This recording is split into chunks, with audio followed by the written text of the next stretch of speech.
Mire, hoy yo vengo contento porque es un nuevo año. Pero ¿sabes qué? Cuando hablamos la semana pasada, hablamos del tema de los deseos. Sí, que todo el mundo está preparado para el 31 y las uvas y todo esto. Pero cuando ya llega la primera semana del año, uno empieza a determinar cuáles van a ser mis tareas para este año. Cuál es el plan a ejecutar para que los deseos se cumplan durante el año. Es lo que llamamos nosotros los propósitos. Esa lista tremenda de propósitos que a veces son unos propósitos súper originales. Como a veces uno piensa que es original en sus propósitos, diciendo, esto es mío, nadie lo tiene. Nadie tiene este propósito este año como lo tengo yo. El caso es que hay propósitos inclusive que son repetidos del año anterior. También existen los propósitos repetidos del año anterior, porque lamentablemente a veces 365 días no alcanza para que el propósito se cumpla, ¿no? Y bueno, y aparecen nuevos propósitos dependiendo de la edad. Pero en fin, en sí, ¿qué es ese propósito? Ya dijimos, bueno, es como un plan para poder ejecutar los deseos de las uvas. Entonces, ¿cómo lo vamos a ejecutar? Vamos a poner un ejemplo muy claro de un propósito y lo voy a hacer así a quemarropa preguntándole a ustedes. ¿Qué propósito normalmente ustedes escuchan o tienen en su lista para este año? Algo común que todo aquel que nos escucha diga, yo tengo ese propósito para ese año. ¿Qué escuchan o qué tienen ustedes en su lista para propósito de este año? De lo común. Yo me propongo siempre lo mismo, ser mejor marido para mi mujer. Oye, vale, qué belleza, Loli, te ganaste el loto con este hombre. ¿Por qué será que cada año me lo propongo? No, porque es un tema de mejora continua. Quizá eres el mejor marido del año pasado, ¿sí? Vamos a pensar que es así. A ver, si me pregunta a mí, pregúntale a la otra parte. Richard, ¿qué es lo común? ¿Qué es lo que normalmente la gente puede llegar a pedir? ¿Qué es eso de lo común? Claro. Porque yo te digo que mi propósito cada día, desde hace mucho tiempo, y que no lo dejo, porque creo que es un propósito común para mí, es caminar cada día con Jesús. Muy bien, ese es el propósito de Richard. Hemos dejado el listón, aquí. Para mí eso es lo común, o sea, no es algo extraordinario. Mucha gente va a tener en común contigo eso, el que nos escucha a través de Esperanza Sin Límite. Pero nos ha faltado Esther. Pregúntale a Esther. Es verdad. Quiero saber de Esther. Un propósito común que pudiéramos pensar, oye, más de uno debe tener este propósito. Digo yo que yo no suelo hacerme lista de buenos propósitos para iniciar el año, en general. Hace mucho tiempo que no. Aunque bueno, supongo que mi propósito general es ser la mejor versión de mí misma cada día, o intentarlo, ¿no? Y seguir luchando en esa línea, que es muy parejo a lo que estaba comentando Richard. De todas maneras, hay algunos propósitos muy comunes que supongo que son muy, muy habituales. Aquello de hacer más ejercicio, comer mejor y aprender un nuevo idioma si es posible. Eso está en todas las listas de buenos propósitos. Bueno, eso es muy común. Perdona, Ángel, ¿y por qué no le preguntamos a los que nos están viendo? También. Escriba a ver una lista de propósitos. Isabel ya ha puesto, mi propósito es ser mejor hoy que mañana. Bueno, mira, cada quien tiene un propósito para estos siguientes 365 días. Y eso que dice Esther lo vemos muy en común. ¿Por qué? Porque mucha gente cuando se come la uva dice, deseo bajar de peso. Ejemplo, ¿sí? Deseo bajar de peso. Más de uno se come esa uva que queda un rato para tragarla. Yo empiezo a pasar mañana. Bueno, el caso es que luego coloca el propósito de voy a comer bien, voy a hacer ejercicio, justamente para que ese deseo se pueda cumplir en esos siguientes 365 días. Hay un estudio hecho por Aegon aquí en España y coloca, además de 25 tipos de propósitos durante el año, en su estudio de salud y estilo de vida, coloca que los propósitos pueden ir variando dependiendo del grupo etario y coloca que los más jóvenes con edades comprendidas entre los 18 y los 24 años parecen ser los más preocupados en tener buenas amistades, tiempo libre y éxito profesional. En el siguiente grupo etario, que es de 25 a 34 años, ponen con más frecuencia con prioridad el sentir que aportan algo para mejorar su entorno o la sociedad o tener inclusive una buena vivienda. Lo colocan como propósito. Entre 35 y 44 años, lo prioritario es tener hijos y tiempo libre. Entre 45 y 54 años, el tener buena salud, una buena relación de pareja, dinero para disfrutar de una vida confortable. Eso es lo que busca en sus propósitos. De los 55 a los 64, tener buena salud. Y todos sus propósitos se basan en eso, hacer ejercicio, tener una dieta sana, buen estilo de vida, todo esto. Ok, y los mayores de 65 años, sus propósitos van guiados a llevarse bien con la familia y sentirse útiles con los demás. Además de quitándole un poquito de protagonismo al tema de tener tiempo libre, éxito profesional y una buena relación de pareja. Eso es para los mayores de 65 años. Entonces estamos viendo que el propósito puede variar dependiendo de las personas, dependiendo de los grupos etarios, de los grupos demográficos. Los propósitos pueden ir variando. Pero cuando hablábamos en la reflexión anterior de los deseos que un cristiano pudiese pedir para que su red esté bien fuerte para recibir todas esas bendiciones que sobreabundan de Jesús, nos dimos cuenta que cuál era la diferencia entre un cristiano que la red se le rompe y un cristiano que la red no se le rompe. La diferencia era la relación con Dios. Y pudimos reflexionar el tema y decidimos, yo me fui por esa tendencia a que mis deseos del siguiente año iban a ser mejorar mi relación con Dios en todos los aspectos. Precisamente para que esa red tuviese suficientemente fuerza para recibir las bendiciones. Ahora, como los propósitos son un plan para poder ejecutar los deseos, ¿cuál sería entonces el propósito de un cristiano para el año 2025? ¿Cuál sería ese propósito? ¿Cuál sería ese plan para poder mejorar la relación con Dios? Y es que la misma Biblia nos habla a nosotros de cuál sería el propósito de un cristiano, y Jesús nos lo trae cuando nos habla del mandamiento que podemos encontrar en Mateo 22, versículo 37 al 40. Donde justamente, vamos a buscarlo aquí rápidamente, Mateo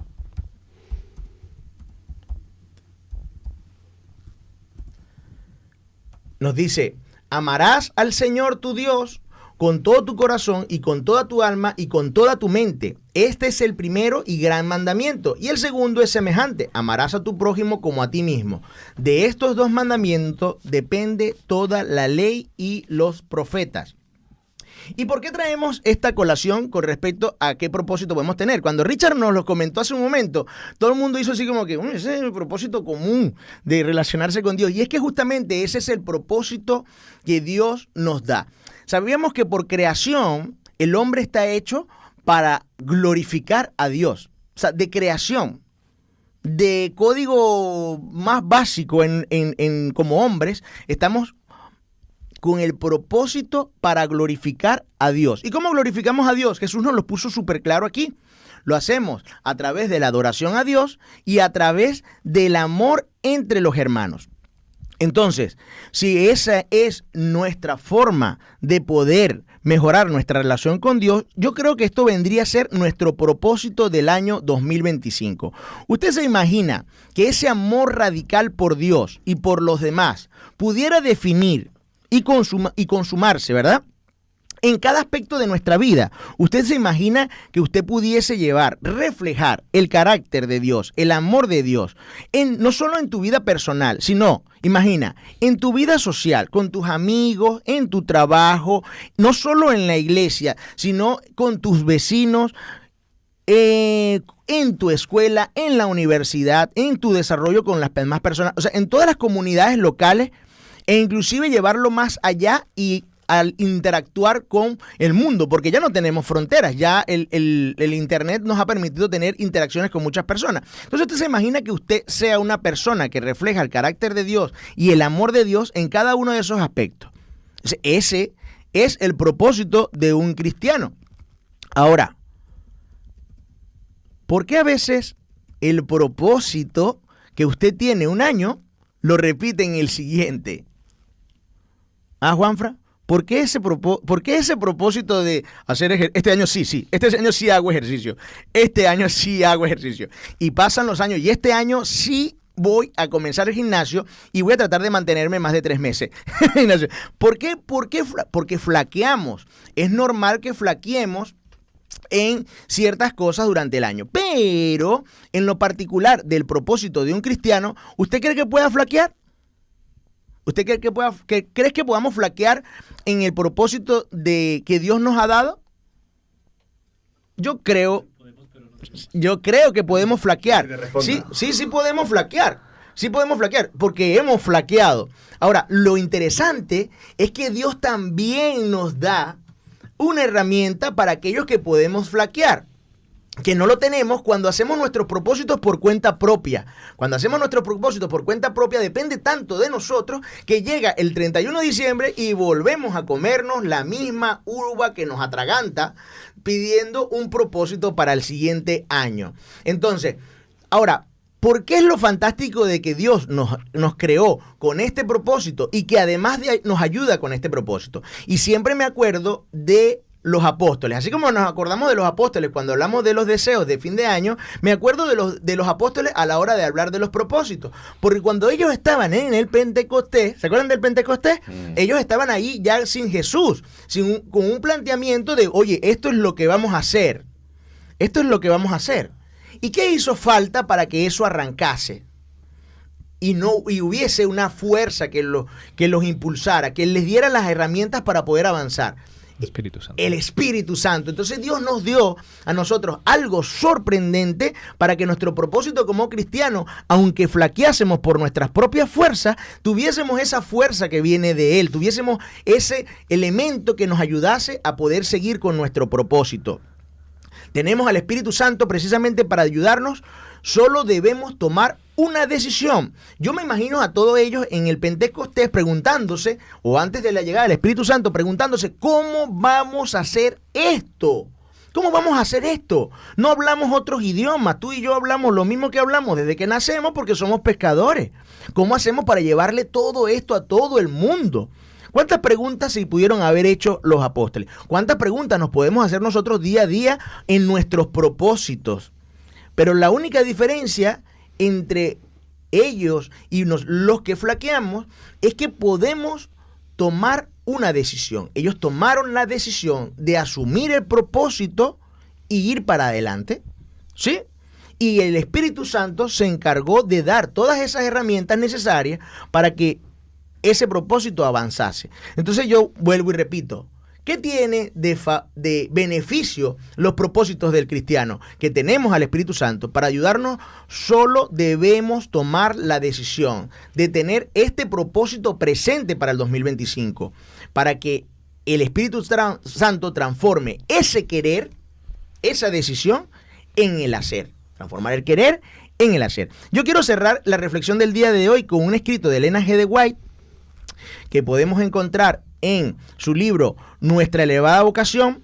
Dice, he visto que quienes viven con un propósito buscando, vean esto, beneficiar y bendecir a sus congéneres, relación con su prójimo, y además honrando y glorificando a su Redentor, ¿ven?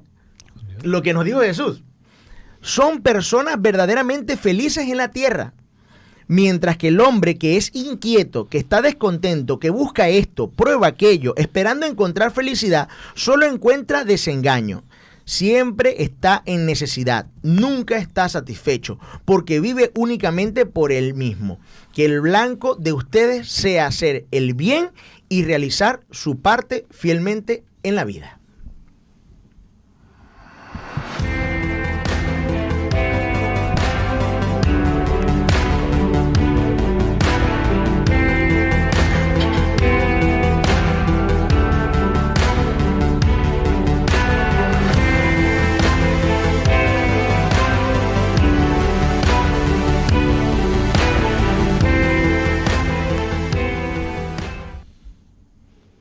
Bien, pues para empezar esta primera reflexión este año 2025, no está nada mal el propósito.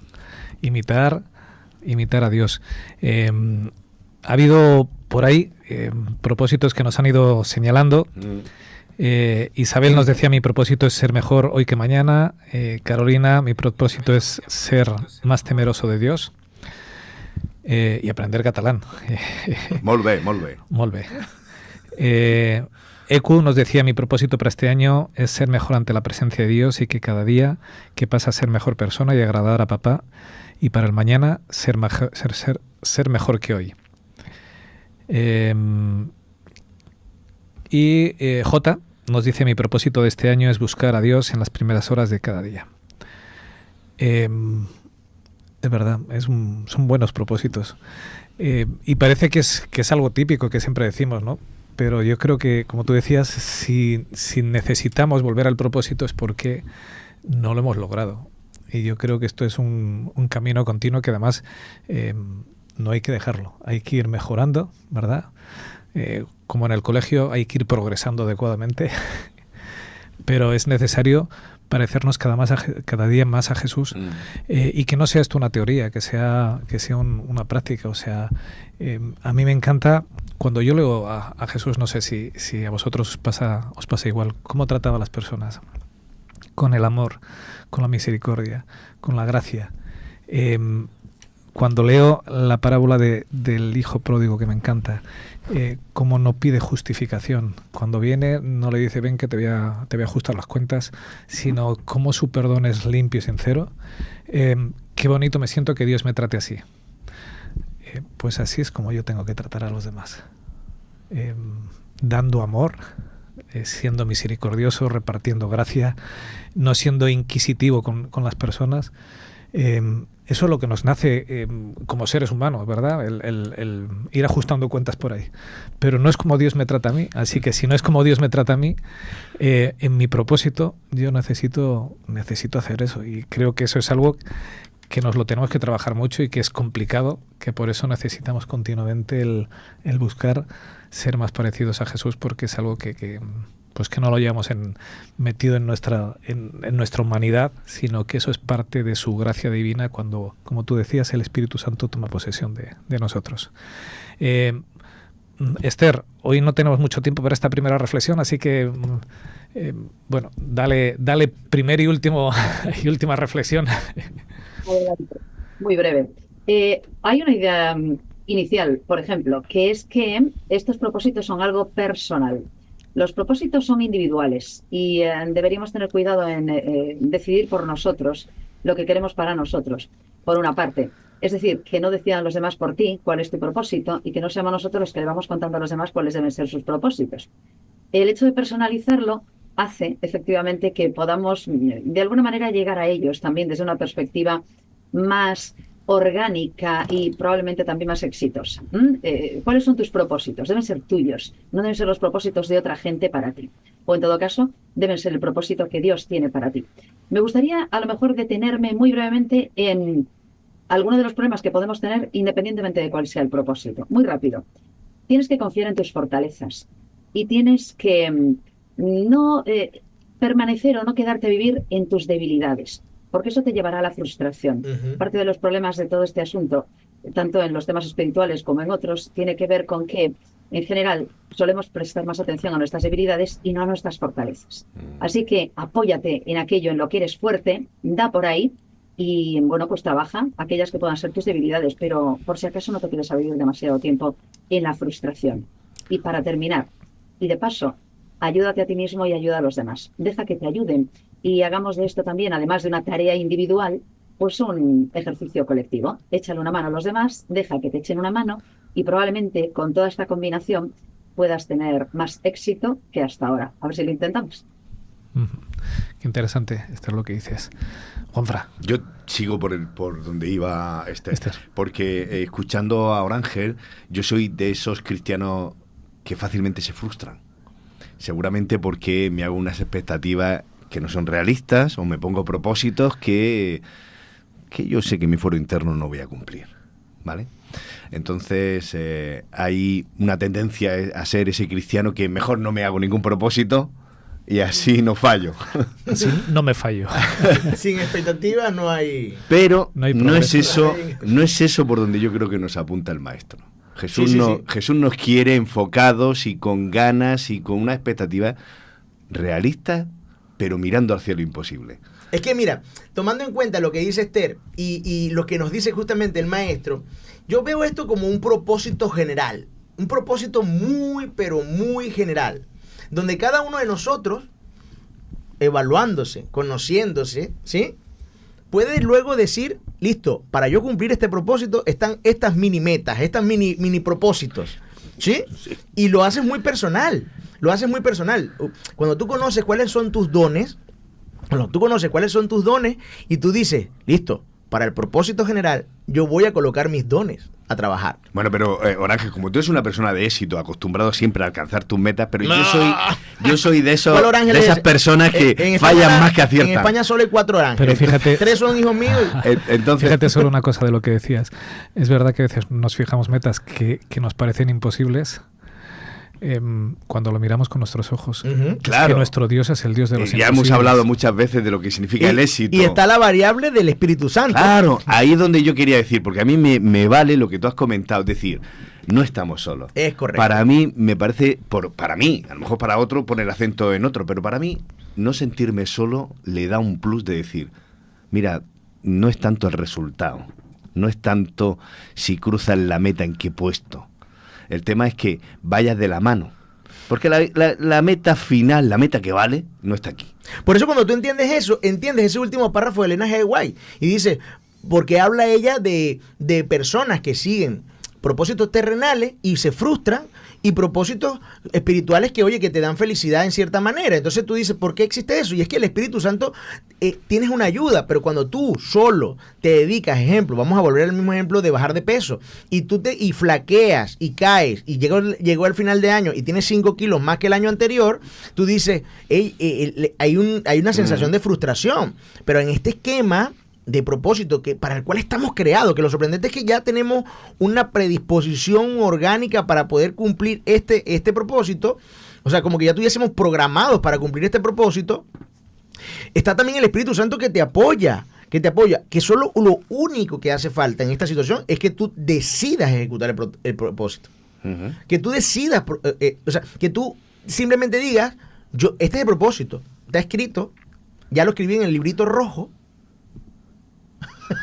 ya lo escribí en el librito rojo, y ahora, nada, vamos a darle. Vamos a darle. Pero date cuenta, cuando hablamos de las uvas, hablábamos de relación con Dios. Entonces, para que el Espíritu Santo esté contigo, trabajando en ti, en ese propósito que tú tienes para el día a día, ¿verdad? Hace falta esa relación constante con Dios. Porque es que si no, no vas a escuchar al Espíritu Santo precisamente para cumplir con ese propósito. Bueno, pues tenemos que ir terminando esta primera reflexión. De buenos propósitos, de propósitos para empezar el año. 2025 arranca con todo.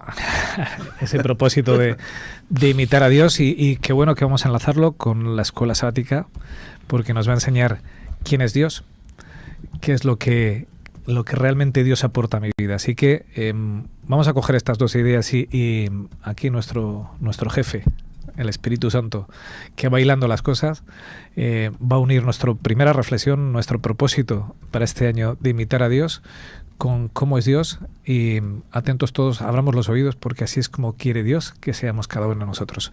Vamos a poner una pausa musical, una alabanza, y enseguida nos vamos con nuestro estudio de la palabra, con nuestro inicio de trimestre y de escuela sabática.